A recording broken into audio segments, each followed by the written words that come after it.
आज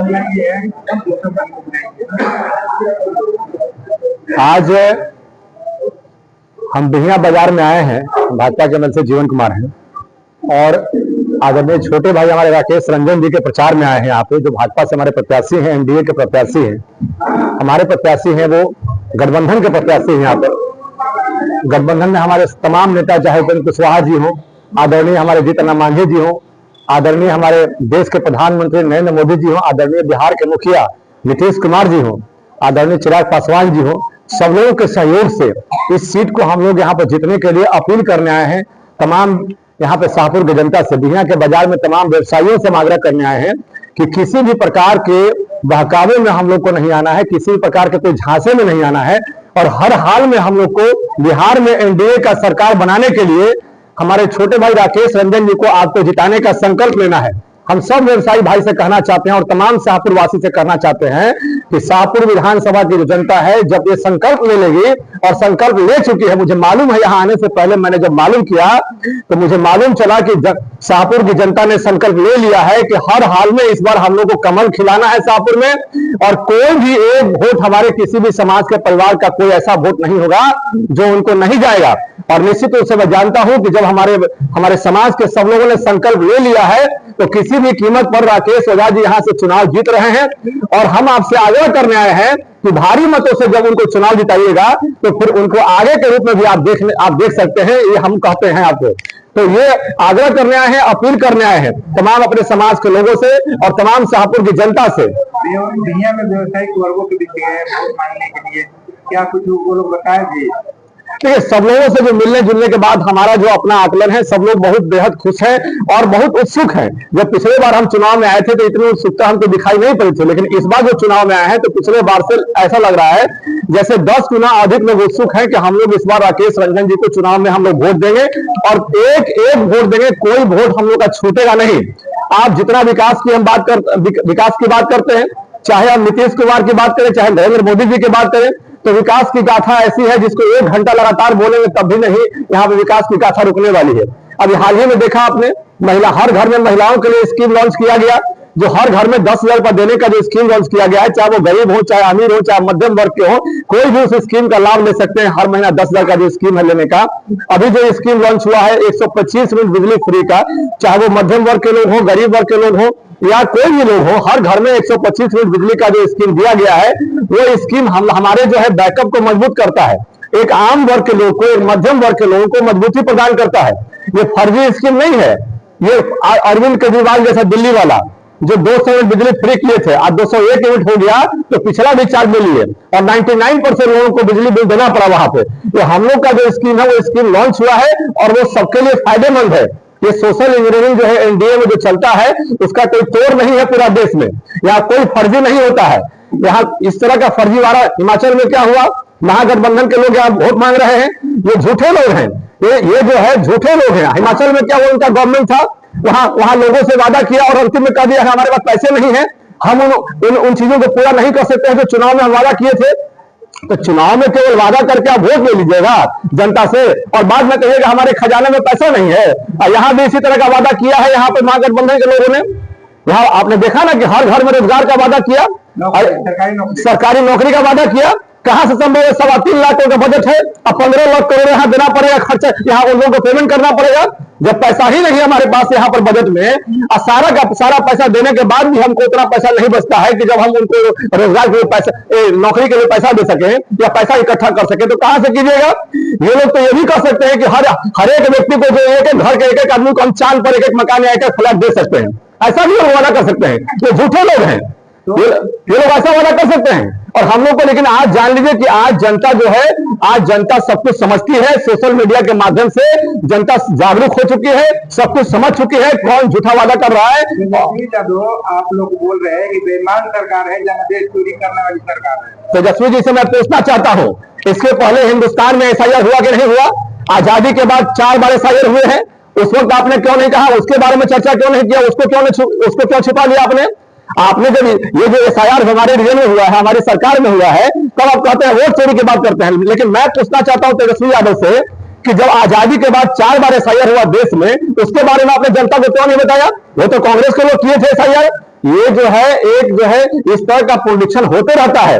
कई बार ऐसा होता है जो लोग मर चुके हैं उनका भी वोटर लिस्ट में नाम नहीं करता है। कई बार ऐसा होता है जो यहाँ बिहार छोड़ चुके हैं उनका भी वोटर लिस्ट में नाम नहीं करता है। तो कई बार ऐसा होता है कि डबल लिपिक चढ़ा हुआ बिहार में ही है, यहाँ भी वोटर है और कहीं और वोटर है, उनका भी नाम चढ़ा हुआ है। तो ये प्रक्रिया है, ये संवैधानिक प्रक्रिया है, ये रेगुलर होते रहता है, देश में कई बार हुआ है।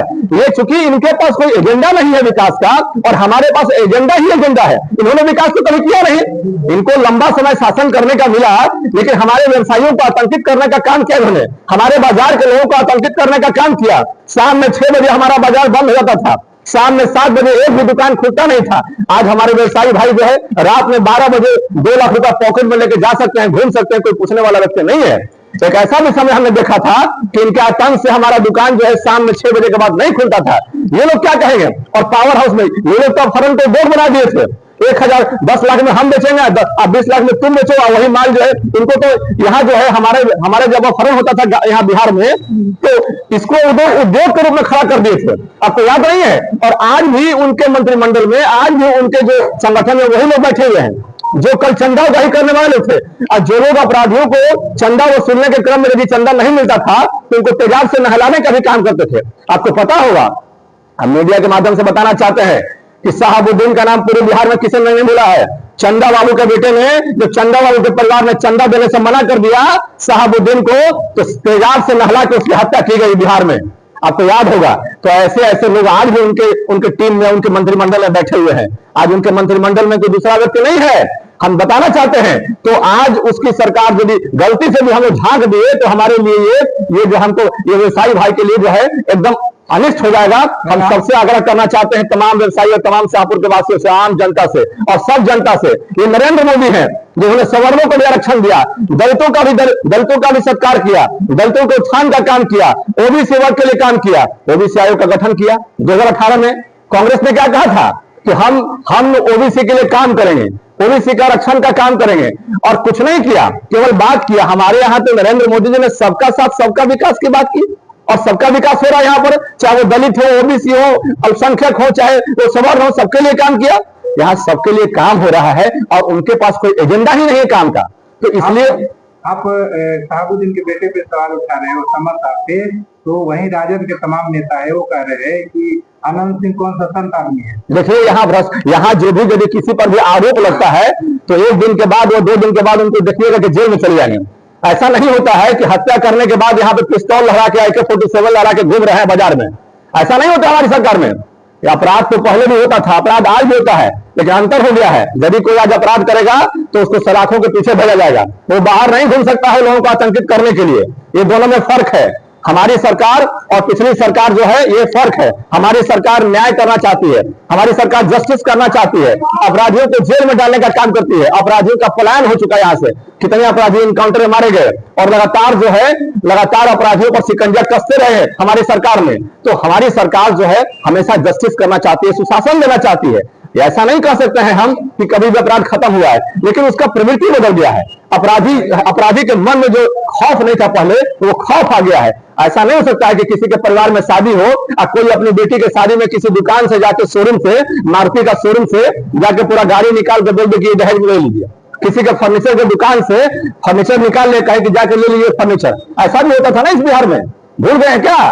तो ये बिहार नहीं है, अब किसी की हिम्मत नहीं है। चुनावी माहौल है, मीसा भारती है, राजद से सांसद है, कह रहे कि एनडीए जो है भाड़े पे दूसरे राज्यों से नेता बुला रही है चुनाव प्रचार कराने के लिए। अरे ऐसा नहीं है, हमारा संगठन बड़ा है, उनका संगठन छोटा है। हमारा संगठन एक बड़ा संगठन है, पूरे राष्ट्रीय स्तर पर काम करता है। हम लोग के यहाँ नेतृत्वकर्ता बदलते रहते हैं, उनके यहाँ नेतृत्वकर्ता नहीं बदलता है। वो पारिवारिक पार्टी है। आज सत्ता पर उनके पिताजी बैठे हैं तो कल उनका बेटा, अनपढ़ बेटा भी उनके सत्ता में बैठेगा, और कल यदि उसका भी बेटा अनपढ़ रहा वो भी सत्ता पर वही बैठेगा। उनके यहाँ पढ़े लिखों का कदर नहीं है, हमारे यहाँ पढ़े लिखों का कदर है। हमारे यहाँ समाज सेवियों का कदर है। यहाँ चाय बेचने वाला भी प्रधानमंत्री बन सकता है। यहाँ दूसरे के यहाँ बर्तन मांजने वाली जो माता जी हमारी हैं, और उनका बेटा भी प्रधानमंत्री बन सकता है। नरेंद्र मोदी को जान लीजिए, ये ऐसे ही हमारे प्रधानमंत्री हैं। और उनके यहाँ क्या है, राजा का बेटा राजा होगा।